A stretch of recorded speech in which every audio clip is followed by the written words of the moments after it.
Welcome students, welcome to AIR Gurukul. My name is Rohit Shrivastava और इस session में हम लोग एरर्स इन मेजरमेंट के प्रॉब्लम्स को सॉल्व करेंगे। अभी तक जो भी हमने सीखा कॉन्सेप्ट से लेके फॉर्मूलेज, उन सब का एप्लीकेशन होगा इस सेशन में। ठीक है, तो जो पहला क्वेश्चन कह रहा है, a quantity Q is formulated as x to the power -2, y to the power 3/2 and z to the power -2/5 are independent parameters which have fractional error of 0.1, 0.2 and 0.5 respectively. ठीक है, the maximum fractional error of Q is, maximum fractional error of Q कितनी होगी? तो पहले एक काम करते हैं, Q को जो है हम लोग जैसा दिया हुआ है वैसा लिख लेते हैं। Q क्या दिया हुआ है? x की पावर -2, y की पावर 3/2 और z की पावर -2/5 दिया हुआ है। अब इसको देख के याद करो कौन सा एप्लीकेशन नजर आ रहा है इसमें। जो भी रूल्स हमने ऑपरेशन में सीखे हैं एरर एनालिसिस में, एडिशन, सब्ट्रैक्शन, मल्टीप्लिकेशन, डिवीजन, या a की power n raise to the, जो भी हमने सीखा था, राइट, उनमें से कौन सा अप्लाई हो सकता है? जाहिर सी बात है a की पावर n वाला जो है रिलेवेंट नजर आ रहा है यहाँ पे, है ना, क्योंकि लेकिन a की पावर n नहीं है, सिर्फ यहाँ पर a की पावर n भी है, b की पावर c भी है और समथिंग d की पावर e भी है, राइट। सब मल्टीप्लिकेशन में मिक्स करके लिखे गए हुए हैं। तो इनका एरर हमें निकालना हो, Q का हमें फ्रैक्शनल एरर निकालना हो, टोटल, फाइनल या maximum fractional error of Q निकालना हो, तो कैसे करेंगे? तो देखो, मैंने तुम्हें बताया था इसको तोड़ने का एक तरीका होता है। हम लोग इसको लॉग से तोड़ सकते हैं। तो अगर तुम हर साइड में लॉग ले लो, log Q is equal to, ये हो जाएगा लॉग x की पावर -2, और सारे जो है मल्टीप्लिकेशन में तो सब प्लस प्लस में आ जाएंगे, यही लॉग कहता है, प्लस लॉग y की पावर 3/2 और प्लस लॉग z की पावर -2/5, ऐसे लिख सकते हैं। अब अगला स्टेप क्या होता था, हम लोग जब डिराइव करते थे वो पावर वाला फॉर्मूला a की पावर n का, डिफरेंशिएट करते थे, राइट। तो अगर डिफरेंशिएट करते हैं तो यहां बन जाएगा डेल्टा Q/Q, यहां बन जाएगा डेल्टा x/x, लेकिन साथ में यहां मॉड -2 आएगा, राइट, मॉड -2 आएगा। सिमिलरली यहां भी प्लस मॉड 3/2 आएगा और डेल्टा y/y आ जाएगा। यहां भी मॉड -2/5 आएगा और साथ में डेल्टा z/z आ जाएगा, राइट। तो ये फॉर्मूला बन रहा है हमारा, राइट। अब देखो -2 का मॉड करेंगे तो +2 हो जाएगा। देखो ये +2 हो गया। डेल्टा x की वैल्यू, अच्छा एक चीज और देखो, नोटिस करो, क्वेश्चन में दिया हुआ है fractional error of x, y and z। इन सारे parameters x, y and z का फ्रैक्शनल पैरामीटर ऑलरेडी दिया हुआ है 0.1, 0.2 एंड 0.5। यानी क्या क्या दिया हुआ है? फ्रैक्शनल पैरामीटर का मतलब ही होता है डेल्टा x/x दिया हुआ है विच इज 0.1, डेल्टा y/y दिया हुआ है विच इज 0.2, डेल्टा z/z दिया हुआ है विच इज 0.5। ये तीनों चीजें दी हुई हैं ऑलरेडी क्वेश्चन में ही। तो देखो 2 टाइम्स डेल्टा x/x क्या हो जाएगा? 0.1, है ना। डेल्टा y/y क्या हो जाएगा? 0.2, 3/2 इंटू 0.2, और ये हो जाएगा +2/5, और डेल्टा z/z कितना दिया हुआ है? 0.5 दिया हुआ है, राइट। ठीक है, अब इसको सॉल्व करना रह गया, सिंपल। ये बन गया 0.2 प्लस, यहां से देखो ये 0.1 बन जाएगा और 0.1 इंटू 3 0.3 आ जाएगा, और ये क्या आ जाएगा? 0.1 इंटू 2 0.2 आ जाएगा। तो फाइनल आंसर आया 0.4 प्लस 0.3 यानी 0.7 आ गया। 0.7, 0.7 इज द फाइनल आंसर।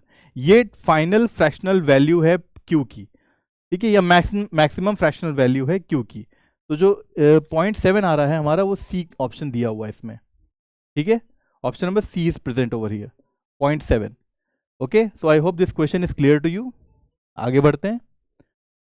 एक क्वेश्चन दिया हुआ है कि a person measures mass of 3 different particles 435.42 gram, 226.3 gram and 0.125 gram according to the rules for arithmetic operations with significant figures.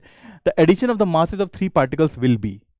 अब सिग्निफिकेंट फिगर्स के जो रूल्स मैंने बताए थे एडिशन के, उनको याद करो। देखो सबसे पहली चीज तो ये कि इन नंबर्स को लिख के ऐड कर दो फर्स्ट ऑफ ऑल। 226.3 और तीसरा है 0.125।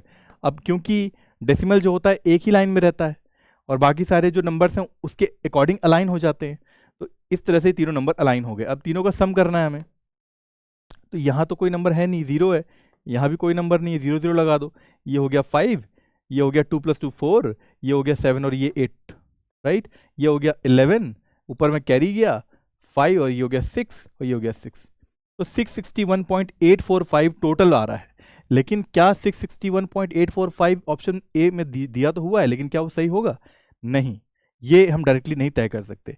ये डिसाइड होता है on the basis of the rule, और रूल ये कहता है जो नंबर्स ऐड हो रहे होते हैं उनका जो लीस्ट सिग्निफिकेंट वाला डिजिट होता है, जो नंबर होता है, वो ही डिसाइड करता है कि जो रिजल्ट में नंबर आ रहा है उसमें कितने सिग्निफिकेंट डिजिट होंगे या डेसिमल के बाद कितने डिजिट होंगे सिग्निफिकेंट।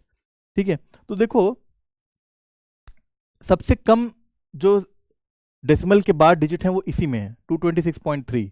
बाकी सब में इसमें 3 है, इसमें 2 हैं और इसमें सिर्फ 1 है। तो 226.3 वाला डिसाइड करेगा कि कितने हमारे रिजल्ट में भी डेसिमल के बाद रहने हैं। तो डेसिमल में भी कितने रहेंगे? एक के बाद एक ही रहेंगे फाइनल रिजल्ट में भी, और फाइनल रिजल्ट में यहाँ पर 3 आ रहे हैं, लेकिन हमें कितने रखने होंगे? सिर्फ 1, जो कि 8 होगा। अब 8 के बाद जो नंबर है वो 4 है। राउंड ऑफ भी करने जाएंगे तो तुम देखोगे इधर 8 ही रह जाएगा। क्यों? क्योंकि 4 5 से कम है, तो 8 वाला वैल्यू +1 नहीं होगा, 8 ही रह जाएगा। तो फाइनल आंसर होगा हमारा 661.8, which is option D, right. तो option D is right, 661.8 gram is the right answer.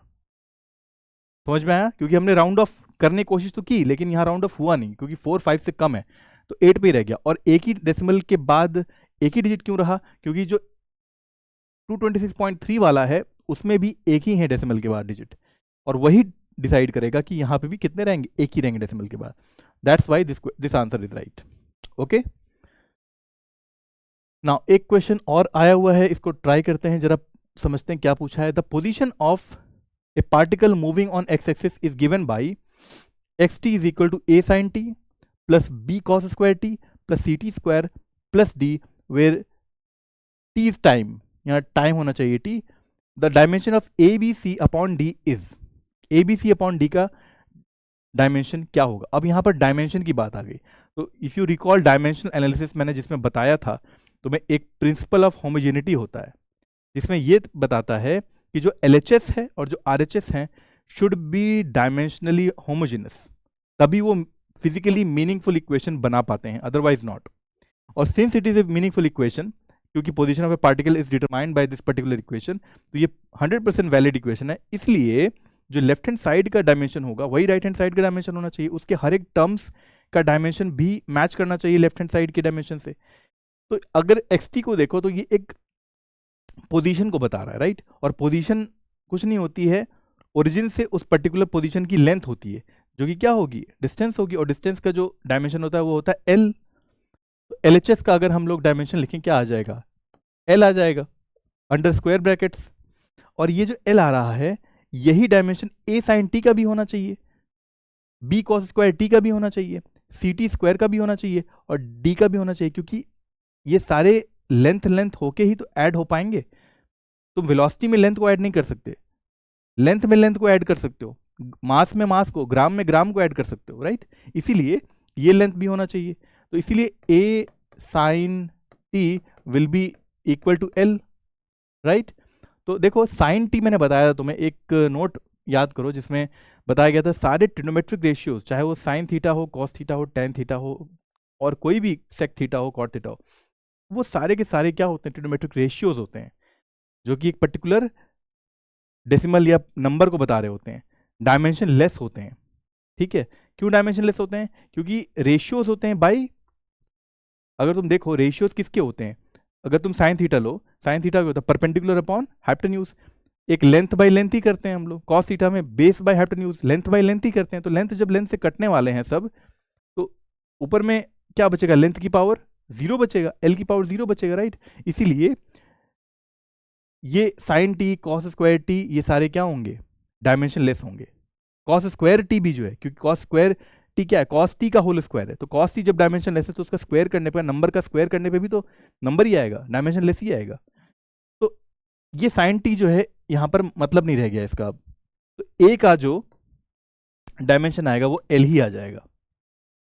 ये समझ में आया? अच्छा, सिमिलरली देखो बी कॉस स्क्वायर टी भी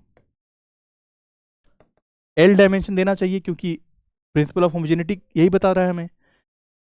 और कॉस स्क्वायर टी भी क्या है, डायमेंशनलेस है, तो बी का डायमेंशन भी क्या आ गया, एल ही आ गया। ओके, अब यहां पर सी टी स्क्वायर को देखो, सी टी स्क्वायर जो है इसका डायमेंशन भी एल ही होना चाहिए, लेकिन हमें फाइंड आउट करना है सी का डायमेंशन, राइट? और टी स्क्वायर है, टाइम है, टाइम का स्क्वायर है, तो सी आ जाएगा एल अपॉन में टी स्क्वायर, राइट? तो क्या बन गया, सी का डायमेंशन आ गया एल टी माइनस टू। हमें ए बी सी के डायमेंशन आ गए, अब डी का डायमेंशन पता करना है। अब देखो डी जो है अकेला वहां लिखा हुआ है विदाउट एनी साइन टी और कॉस स्क्वायर टी और इवन टी स्क्वायर, तो डी का डायमेंशन सिंपली क्या हो जाएगा, एल ही हो जाएगा। तो डी का डायमेंशन सिंपली आ गया एल, प्रिंसिपल ऑफ होमोजेनिटी से।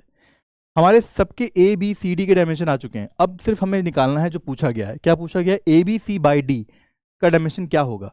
तो देखो ए बी सी का डायमेंशन होगा A B C upon D. A का डायमेंशन क्या था, एल था, बी का डायमेंशन क्या था, एल था, सी का डायमेंशन क्या था, एल टी माइनस टू था, और डी का डायमेंशन क्या था, एल था।